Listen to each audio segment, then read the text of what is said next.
India lost more forest cover than it gained between 2015-2019, shows IIT Bombay study. India saw a net loss in forest cover from 2015 to 2019, losing nearly 18 sq.km of forest for every 1 square kilometre gained, revealed a new study led by researchers from IIT Bombay and Sastra Deemed University, who tracked changes in the country's forest landscape using a newly developed framework. The findings sharply contrast with the recent India State of the Forest reports released by Forest Survey of India biennially, which have typically declared an increase in forest cover. An increase of nearly 3,976 square kilometers in forest cover shown from 2017-2019, 1,540 square kilometers in 2019-2021 and 156.41 square kilometers in 2021-23, bringing total forest cover currently to 7.15 lakh km2.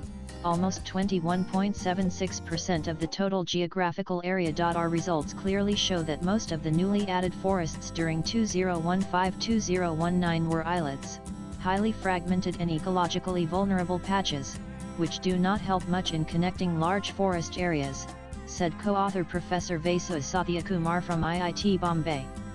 Our data source has a globally validated accuracy of over 85%, making our connectivity results reliable.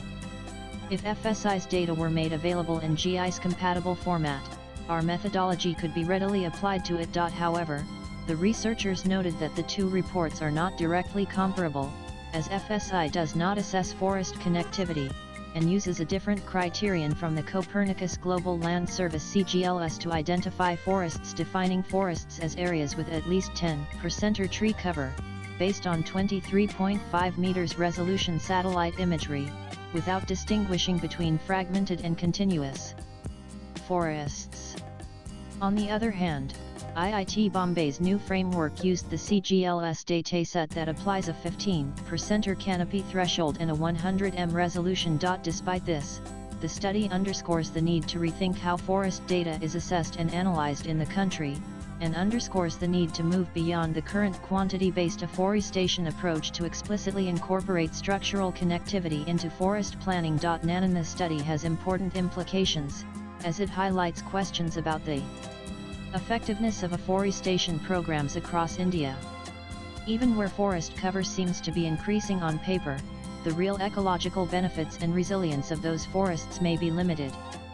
It shows that large, connected forests support biodiversity, resilience, and regeneration, while fragmented forests hinder wildlife movement and survival, critical for species like tigers that need expansive habitats to thrive and avoid human conflict. So, afforestation activities that led to creation of islets, small, isolated forest patches which are most vulnerable, may not meaningfully contribute to forest health or connectivity.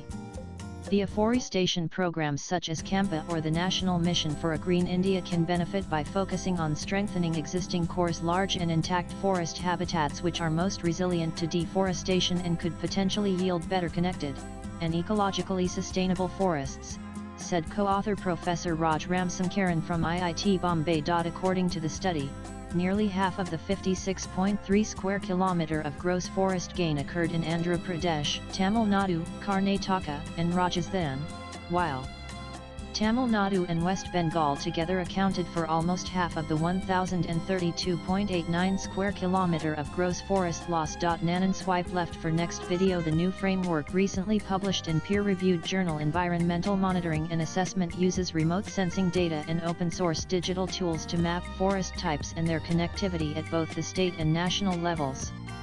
It relies on an image processing technique to detect and classify the structure of forest landscapes.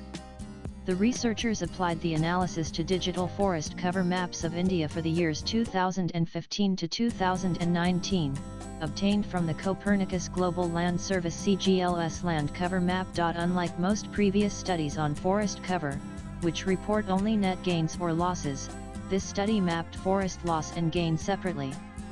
Our framework is fully extensible to finer scales, such as districts or protected areas, and can be used to analyze the impacts of linear infrastructure like roads and rail lines on forest connectivity in a more focused manner, added Professor Ramsankaran. This makes it a valuable tool for long-term forest monitoring, planning, and informed infrastructure development in and around forested areas. Latest blogs.